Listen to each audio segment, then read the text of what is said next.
நீங்கள்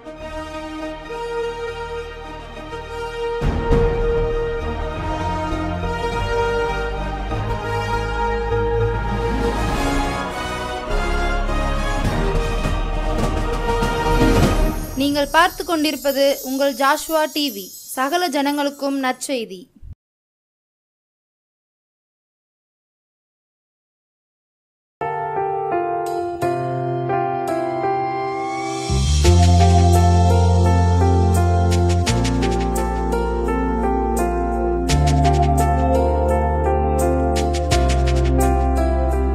கர்த்தரும் உலக இரட்சகருமாகிய கிறிஸ்து இயேசுவின் நாமத்தினாலே ஜோஸ்வா டிவி நேயர்களை மறுபடியும் சந்திப்பதிலே ரொம்பவே மகிழ்ச்சி. நாம் இன்றைக்கு சற்று நேரம் தியானத்துக்கு எடுத்துக்கொண்ட வேத பகுதி கடந்த நாட்களில் நாம் தியானித்த கர்த்தரின் தயை என்ற அந்த பிரசங்கத்தில் உள்ள பின் பாகம். அன்பானவர்களே, சங்கீத புஸ்தகத்தில் 102:13 இப்படியாக எழுதியிருக்கிறது: தேவரீர் எழுந்தருளி சீயோனுக்கு இறங்குவி, அதற்கு தயை செய்யும் காலமோ அதற்காக குறித்த நேரமோ வந்தது. அப்படி நம்ம தலை தாழ்த்தி ஜெபிக்கலாமா? இஸ்ரவேலின் பரிசுத்தரை நோக்கி பார்க்கலாமா? கர்த்தருடைய பெரிதான கிருபையினால 2024 ஆண்டை முடிக்கும்படியாக கர்த்தர் உதவி செய்தார்.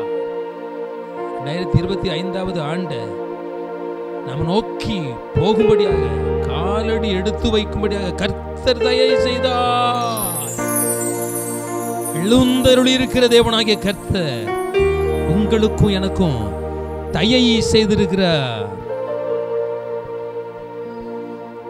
வேடனுடைய கண்ணிகளுக்கும் பாழாக்கிடும் நோய்களுக்கும் விலக்கி என்னை காத்து கவர்ந்து கொண்டீரே. வேடனுடைய கண்ணிகளுக்கும் பாழாக்கிடும் நோய்களுக்கும் விலக்கி என்னை காத்து கவர்ந்து கொண்டீரே. உமது சிறகுக்குள்ளே என்னை மூடிக்கொண்டீரே. உமது சிறகுக்குள்ளே என்னை மூடிக்கொண்டீரே. செட்டைகளின் கீழ் அடைக்கலமாய் ஆறுதல் அடைந்தே. கூட சேர்ந்து நீங்க சொல்லலாமா? செட்டைகளின் கீழ் அடைக்கலமாய் ஆறுதல் அடைந்தே. செட்டைகளின் கீழ் அடைக்கலமாய் ஆறுதல் அடைந்தே. ஆறுதல் அடைந்தே. கர்த்தாவே என் ராஜாவே, எழுந்தருளி இருக்கிற தேவனாகிய கர்த்தரை பார்த்து நீங்க சொல்லலாமா? கர்த்தாவே என் ராஜாவே, என் இரட்சகரே, என் இயேசுவே, ஸ்தோத்திரம். தேவரீர் எழுந்தருளி சீயோனுக்கு இறங்குவி, அதற்கு தயை செய்யும் காலமோ அதற்காக குறித்த நேரமோ வந்தது என்று சொல்கின்ற கர்த்தருக்கு ஸ்தோத்திர பலிகளை செலுத்தி மகிமைப்படுத்துவோம்மா. கர்த்தாவே என் ராஜாவே, என் இரட்சகரே, என் இயேசுவே, ஸ்தோத்திரம். சேர்ந்து பாடலாமா? ஸ்தோத்திர பலியிடுகிறவன் என்னை மகிமைப்படுத்துகின்றான் என்று கர்த்தராகிய ஆண்டவர் சொல்லுகின்றார் அல்லவா? கர்த்தாவே என் ராஜாவே, என் இரட்சகரே, என் இயேசுவே, ஸ்தோத்திரம். உலகத்தில் அநேக ராஜாக்கள் இருக்கலாம், ஆனா நீங்களும் நானும் ஆராதிக்கின்ற அன்பு தெய்வம் பூமி முழுதுக்கும் ராஜா, பூமி அனைத்திற்கும் ராஜா. கர்த்தாவே என் ராஜாவே, என் ரட்சகரே, என் இயேசுவே, ஸ்தோத்திரம் ஸ்தோத்திரம். சொல்லலாமா? அழுத்தி சொல்லலாமா? ஸ்தோத்திரம். உறுதியாய் சொல்லலாமா? ஸ்தோத்திரம். கர்த்தாவே என் ராஜாவே, என் ரட்சகரே, என் இயேசுவே, ஸ்தோத்திரம். கர்த்தாவே என் ராஜாவே, என் ரட்சகரே, என் இயேசுவே, ஸ்தோத்திரம். கர்த்தாவே என் ராஜாவே, என் ரட்சகரே, என் இயேசுவே, ஸ்தோத்திரம். பயபக்திக்குரியவரே, யாக்கோபின் வல்லவரே, ஆபிரகாம் வழிபட்டு தொழுது கொள்ளப்பட்ட ஆண்டவரே, கொஞ்ச நேரம் உடைய வேத வார்த்தைகளை தியானிக்கும்படியாக வந்திருக்கிறோம்ப்பா. நீர் அனுக்கிரகம் பண்ணுவீராக. வேதத்திற்குள் இருக்கிற மகத்துவத்தை நாங்கள் பார்த்து இன்னும் உம்மை கிட்டி சேர தேவரீர் எழுந்தருளுவீர், சீயோனுக்கு இறங்குவீர். அதற்கு தயை செய்யும் காலமும் அதற்காக குறித்த நேரமும் வந்தது. வார்த்தைகள் மூலமாக நீர் கிரியை செய்யும். இயேசு கிறிஸ்துவின் நாமத்தில் ஜெபிக்கிறேன் பிதாவே, ஆமென் ஆமென். அன்பானவர்களே, நம்ம கடந்த நாட்கள்ல கர்த்தரின் தயை, கர்த்தருடைய தயை என்று நாம பிரசங்கித்து தியானித்து அதை உங்களுக்கு அனுப்பியிருக்கிறோம். நீங்க கேட்டிருக்கிறீங்க. இந்த நாளிலும் கூட கர்த்தருடைய தயை என்கின்ற இந்த பிரசங்கத்தை மறுபடியுமாக 102 சங்கீதத்தில் 13வது வசனத்தில் தேவரீர் எழுந்தருளி சீயோனுக்கு இறங்குவீர், அதற்கு தயை செய்யும் காலமும் அதற்காக குறித்த நேரம் வந்துருச்சு. அதற்கு தயை செய்யும் காலமும் அதற்கு குறித்த நேரமும் வந்துருச்சு. இந்த புதிய ஆண்டுல, இந்த புதிய ஆண்டுல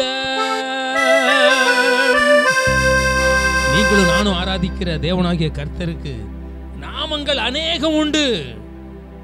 யெகோவா ஈரே கர்த்தருடைய பர்வதத்துல பார்த்து கொள்ளப்படும். யெகோவா நிசி என்றைக்கும் நமக்கு அவர் வெற்றி கொடுக்கிறவராக இருக்கிறார். அல்லேலூயா. அதனால தான் அந்த அன்பு தெய்வம் தான் நம்முடைய காரியங்களை பார்த்து கொள்ளுகிறவர் தான், நமக்கு எப்பொழுதும் வெற்றியை கொடுக்கிறவர் தான். தேவரீர் எழுந்தருளி சீயோனுக்கு இறங்குவீர், அதற்கு தயை செய்யும் காலமும் அதற்காக குறித்த நேரமும் வந்துருச்சு.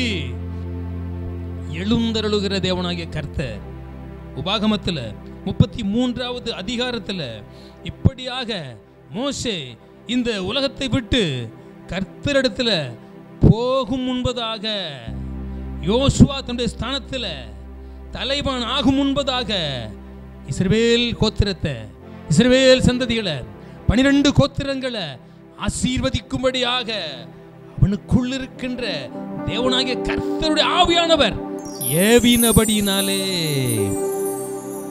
சீயோனிலே கர்த்தர் எழுந்தருளினார் என்று அங்கு எழுதப்பட்டிருக்கிறது.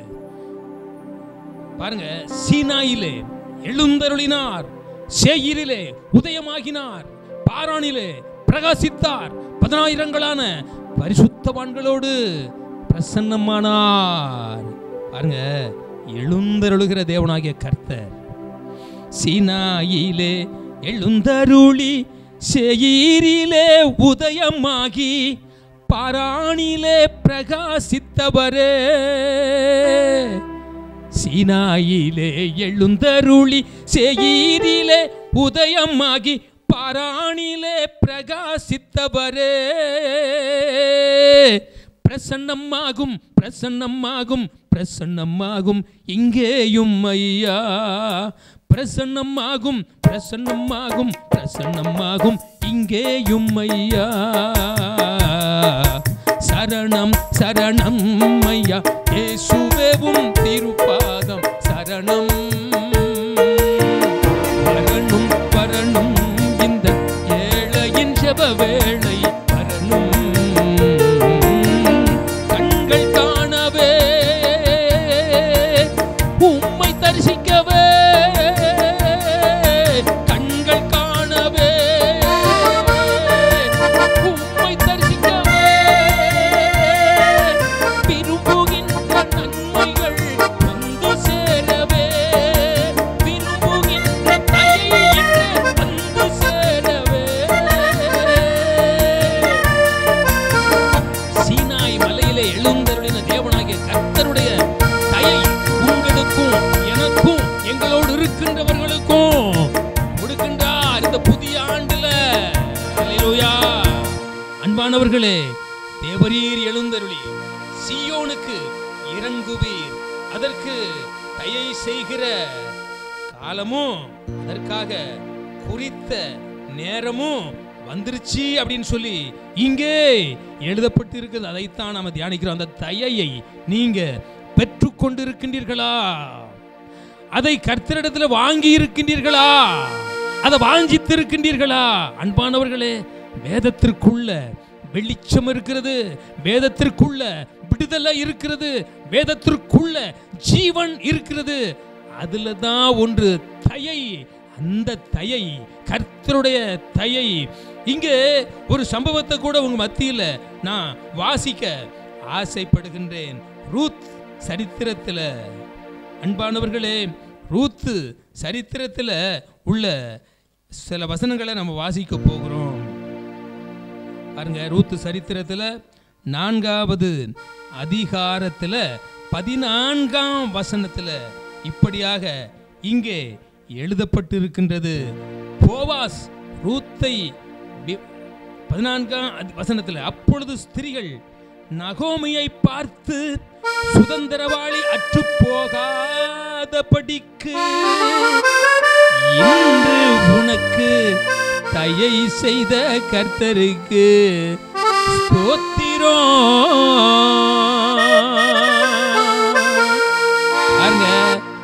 102ஆம் சங்கீதத்தில் இப்படியாக, தேவரீர் எழுந்தருளி சீயோனுக்கு இறங்குவீர், அதற்கு தயை செய்யும் காலமும் அதற்காக குறித்த நேரமும் வந்துருச்சு அப்படின்னு சொல்லி அங்க எழுதப்பட்டு இருக்கிறது. இங்க ரூத் சரித்திரத்தில் பாருங்க, நகோமி என்ற பெண்ணை பார்த்து, இன்று உனக்கு தயை செய்த கர்த்தருக்கு ஸ்தோத்திரம். பாருங்க, இன்று உனக்கு தயை செய்த கர்த்தருக்கு ஸ்தோத்திரம். பாருங்க, தயை செய்த கர்த்தருக்கு ஸ்தோத்திரம்.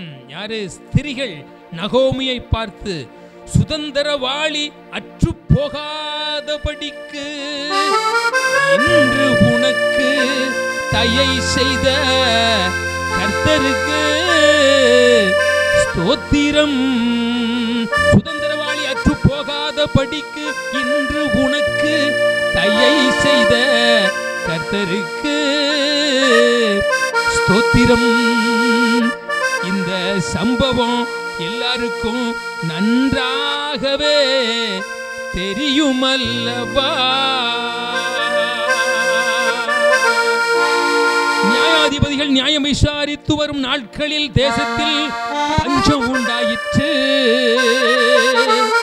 அப்பொழுது யூதாவில் உள்ள பெத்லகேம் ஊரானாகிய ஒரு மனுஷன் தன் மனைவியோடும் 2 குமாரரோடும் மோவாப் தேசத்தில் போய் சஞ்சரிச்சான். அன்பானவர்களே,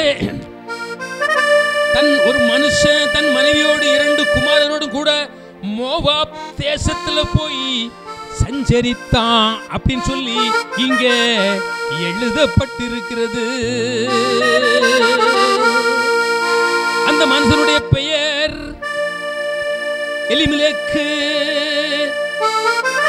அவன் மனைவியின் பேரு நகோமி. அவனுக்கு 2 குமாரர்கள் இருந்தாங்க. அவனுக்கு ஊரு எப்பிராத்தார் என்று எழுதப்பட்டு இருக்கிறது. அவனுக்கு ஊரு, அவன் சொந்த ஊரு பெத்லகேம். அவனுக்கு ஊரு இந்த எலிமெலேக்குக்கு பெத்லகேம் ஊரு. அதற்கு பேரு அப்பத்தின் வீடு. அந்த மனுஷனுக்கு பெத்லகேம் ஊரு அப்பத்தின் வீடுதான். அதற்கு பேரு அப்பத்தின் வீடு, அதற்கு பேரு பெத்லகேம். இந்த எலிமெலேக்கின் ஊரு, இந்த எலிமெலேக்குடைய ஊரு அப்பத்தின் வீடு என்றும், அது அடைக்கல பட்டணம் என்றும், கர்த்தர் ஆசீர்வதித்த நகரம் ஊர் என்றும் வேதத்துல நம்ம அநேக இடத்துல வாசிக்கிறோம். ஆனா பெத்லகேமை விட்டு இங்க ஒரு மனுஷன், ஒரு குடும்பம் பாருங்க, மோவாப் தேசத்திற்கு பிரயாணப்பட்டு போய் இங்க பஞ்சம் வந்ததுனால, கர்த்தருடைய கட்டளைகளை ஜனங்கள் மீறி நடந்ததுனால, பஞ்சம் வந்ததுனால அந்த குடும்பம், அந்த எலிமெலேக்குடைய குடும்பம் பஞ்சத்தின் நிமித்தம் பிழைப்புக்காக மோவாப் தேசத்திற்கு போனாங்க. சில நாட்கள் சஞ்சரிச்சாங்க. கணவன் இறந்தா, எலிமெலேக்கு இறந்து போனா. மறுபடியும் 2 பிள்ளைகளும், பிள்ளைகளுக்கு 2 பெண் பிள்ளைங்களை திருமணம் முடித்தாங்க. 4வது வசனத்துல வாசிக்கிறேன். இவர்கள் மோவாபியரில் பெண் கொண்டார்கள். அவர்களில் ஒருத்தி பேர் ஓர்வாள், மற்றவள் பேர் ரூத். அங்கே ஏறக்குறைய 10 வருஷம் வாசம் பண்ணினாங்க. ஒருத்தி பேர் ஓர்வாள், மற்றவள் பேர் ரூத். 2 மருமக்கமார்கள் வந்தாச்சு. ஆனா கொஞ்ச நாள்ல கிலியோன் இறந்த மாதிரி அந்த பிள்ளைகளும் குமாரர்களும் 2 பேரும் இறந்து போனாங்கன்னு சொல்லி இங்கே வேதத்துல வாசிக்கிறோம். பிரியமானவர்களே, அடுத்து பாருங்க, இந்த அப்பத்தின் வீடாகிய பெத்லகேம்ல கர்த்தர் அந்த பெத்லகேமை சந்தித்தார். மழை பெய்தது, பஞ்சம் தீரக்கூடிய நிலை வந்துருச்சு, ஜனங்களுக்கு தானியம் கிடைச்சிருச்சு அப்படின்னு சொல்லி நகோமி கேள்விப்படுகிறாள். அவளுடைய இருதயத்திலே, உள்ளத்திலே வருத்தம், நெருக்கம். அப்படி உள்ள நிலையில அங்கே பெத்லகேமிலே கர்த்தர் பஞ்சத்தை சரிபடுத்தி அங்கே தேசத்துல தானியம் கிடைக்குன்னு சொல்லி அந்த நகோமி கேள்விப்பட்ட உடனே தன் 2 மருமக்களோடு அந்த மோவாப்பை விட்டுட்டு நிறைவாக போனா மோவாப் தேசத்திற்கு. ஆனா குறைவாக வந்தா அந்த நேரத்தில் தான் அந்த 2 மருமகளோடு கூட மோவாப் தேசத்திலிருந்து வருகிற போது இந்த நகோமி சொல்றா, தன் 2 மருமக்களோடும் தான் இருந்த ஸ்தலத்தை விட்டு புறப்பட்டால் யூதா தேசத்திற்கு போக அவர்கள் வழி நடக்கையில் மருமக்களை பார்த்து நகோமி 2 மருமக்களையும் நோக்கி, நீங்கள் இருவரும் உங்கள் தாய் வீட்டுக்கு திரும்பி போங்க, மரித்து போனவர்களுக்கும் எனக்கும் நீங்கள் தயை செய்தது போல கர்த்தர் உங்களுக்கும் தயை செய்வார். அன்பானவர்களே, இங்க பாருங்க, நகோமி கணவன் பிள்ளைகளுமாக இருந்தாங்க. ஆனா இப்பொழுது நகோமி இந்த 2 மருமக்கமார்கள் இவர்கள் எல்லாம் 3 பேரும் தனித்து விடப்பட்டாங்க. ஆண் பிள்ளைகள் எல்லாம் ஆண் வாரிசு அற்றுப்போன ஒரு நிலை. அந்த நிலையில நகோமி வருத்தம் அடைந்தவளாக வருகின்றாள். வருகின்ற வேளையில தான் நீங்க மருமக்கமார்களே 2 பேரும் இந்த என்னை விட்டு திரும்பி போய்விடுங்க, அது உங்களுக்கு கர்த்தர் செய்த ஒரு தயையா இருக்கும், எனக்கும் என் பிள்ளைகளுக்கும் கர்த்தர் செய்த தயைய உங்களுக்கும் செய்வார் அப்படின்னு சொல்லி தன் மருமக்களை பார்த்து சொல்லும் போதுதான் 2 பேர்ல ஒரு மருமகள் தன் மாமியை முத்தமிட்டு மோவாப் தேசத்திற்கு திரும்புகின்றாள். ஆனா ரூத் என்ற பெண்மணி சொல்லுகின்றார், நீர் இருக்கிற இடத்துல நானும் இருப்பேன். 16வது வசனத்துல அதற்கு ரூத் நான் உம்மை பின்பற்றாமல் உம்மை விட்டு திரும்பி போவதை குறித்து என்னோட பேச வேண்டாம். நீர் போகும் இடத்திற்கு நானும் வருவேன். நீர் தங்கும் இடத்திலே நானும் தங்குவேன். உம்முடைய தேவன் என்னுடைய தேவன், உம்முடைய ஜனம் என்னுடைய ஜனம், உம்முடைய தேவன் என்னுடைய தேவன். ஒரு மருமகள் மாமியை முத்தமிட்டு விட்டு போய்விட்டாள். இன்னொரு மருமகள் ரூத் என்ற பெயர் கொண்ட மருமகள், நீர் போகும் இடத்திற்கு நானும் வருவேன். நீர் தங்கும் இடத்திலே நானும் தங்குவேன். உம்முடைய ஜனம் என்னுடைய ஜனம், உம்முடைய தேவன் என்னுடைய தேவன். பாருங்க, அதை எடுத்து சொல்றா, மரணமே அன்றி வேற ஒன்றும் நம்மை பிரிப்பதில்லை அப்படின்னு சொல்லி அவ வைராக்கியமா மாமி கூட வருவதற்கு ஒரு முடிவு எடுத்தாள் அப்படின்னு சொல்லி நகோமி தன்னுடைய மருமகளாகிய ரூத்தையும் தன்னுடைய மருமகளோடு பிரயாணப்படுகிறாள். பெத்லகேமை நோக்கி, அப்பத்தின் வீடை நோக்கி, ஆறுதலின் வீடை நோக்கி. அங்கே போவாஸ் என்ற ஒரு மனுஷனை சந்திக்கின்றாங்க. அவனுக்கு ஒரு பெரிய அதிகமான வயல் இருக்கிறது. அந்த வயல்ல போய் இந்த எஸ்தர், இந்த ரூத்து கருதுகளை பொறுக்கி கொண்டு வந்து மாமி கிட்ட கொடுக்கிறா. அதை அடுத்து அந்த போவாசுக்கும் ரூத்துக்கும் திருமணத்தை கர்த்தராகி ஆண்டவர் நடத்தி வைக்கிறார். இதுதான் இந்த ரூத்து சரித்திரத்தில் உள்ள சம்பவம். இதுல தான் இந்த தயை, கர்த்தருடைய தயை இந்த மோவாபிய ஸ்திரியாகிய ரூத்துக்கு கிடைத்தது.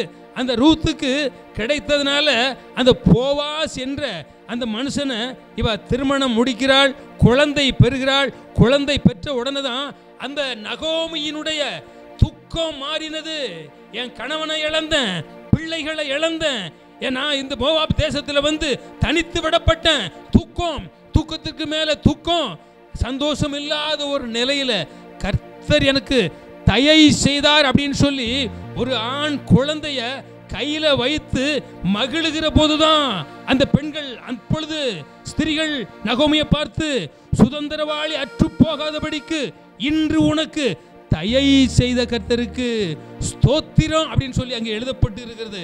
அன்பானவர்களே, இது மாதிரி கர்த்தருடைய தயையை பெற்றுக்கொள்ளும்படியாக நீங்களும் நானும் இந்த வேத வசனத்தை அதிகமாக வாசிக்கணும். இந்த ரூத் என்ற பெண்மணி பாருங்க, நீர் உம்முடைய தேவன் என்னுடைய தேவன், உம்முடைய ஜனம் என்னுடைய ஜனம், நீர் இருக்கிற இடத்துல நானும் இருப்பேன். அந்த பெத்லகேமுக்கு வாரேன், அந்த ஆறுதல் வீட்டுக்கு வாரேன், கர்த்தருடைய கட்டளை உள்ள அந்த பகுதிக்கு நானும் வருகிறேன்னு சொல்லி இந்த ரூத் இந்த நகோமியை தொடர்ந்து கர்த்தருடைய தேசத்திற்கு வந்ததுனால தயையை பெற்றுவிட்ட. ஒருவேளை நீங்க துக்கத்தோடு துயரத்தோடு ஒருவேளை இழப்பின் மத்தியில இருக்கலாம். ஆண்டவராகிய இயேசு கிறிஸ்துவுடைய சுவிசேஷத்துல உங்க துக்கம் சந்தோஷமாக மாறும் அப்படின்னு சொல்லி அங்க எழுதப்பட்டு இருக்கிறது. பார்த்தீங்களா? உங்க துக்கத்தை மாற்றும்படியாக, உங்களுக்கு தயை செய்யும்படியாக கர்த்தராகிய ஆண்டவர் எழுந்தருளி இருக்கிறார். கர்த்தராகிய ஆண்டவர் உங்களுக்கு தயை செய்யும்படியாக எழுந்தருளி இருக்கிறார், உதயமாகி இருக்கிறார், பிரகாசித்திருக்கிறார், பிரசன்னமாகி இருக்கின்றார். உங்கள் துக்கம் சந்தோஷமாய் மாறும், உங்கள் துக்கம் சந்தோஷமாய் மாறும், சஞ்சலம் தவிப்பும் ஓடி போய்விடும். உங்கள் துக்கம் சந்தோஷமாய் மாறும், சஞ்சலம் தவிப்பும் ஓடி போய்விடும். இது நமது இயேசு சொல்லிய வார்த்தையாகும், இது நமது இயேசு சொல்லிய வார்த்தையாகும். உங்கள் துக்கம் சந்தோஷமாய் மாறும், சஞ்சலம் தவிப்பும் ஓடி போய்விடும். இது நமது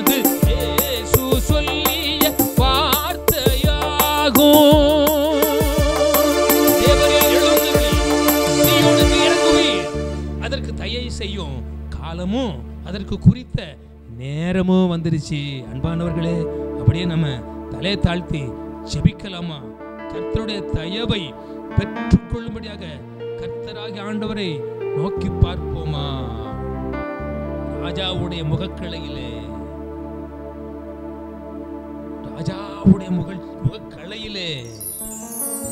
மகிழ்ச்சி உண்டு, தயை உண்டு. அவருடைய தயவானது பின்மாறி பெய்கிற மேகத்தை போன்றது அப்படின்னு சொல்லி நம்ம வாசிக்கிறோம். ஒரு சரணத்தை மாத்திரம் பாடிட்டு நம்ம ஜெபித்து முடிக்கலாம். ராஜாவுடைய முகக்கலையில் ஜீவன் உண்டு, அவருடைய தயையானது பின்மாறி பெய்கிற மேகத்தை போன்றது. அவருடைய தயையானது பின்மாறி பெய்கிற மேகத்தை போன்றது.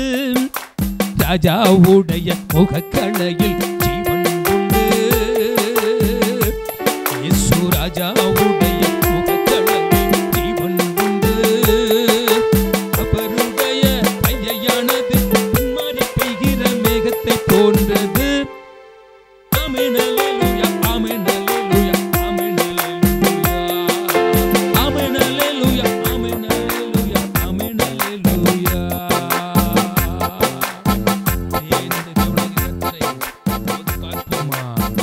தேவரீர் எழுந்தருளி சீயோனுக்கு இறங்குவீர், அதற்கு தயை செய்யும் காலமும் அதற்கு குறித்த நேரமும் வந்தது. ஜெபம் பண்ணுவோம். உங்க ஜெபம் கேட்கப்படும். உங்க ஜெபம் கர்த்தருடைய சமூகத்திற்கு செல்லும். எனக்கு தயை செய்யும். அந்த ரூத்துக்கும் நகோமிக்கும் தயை செய்தீர் அல்லவா? அதே மாதிரி அந்த ரூத்துக்கு கணவனை இழந்த நிலையில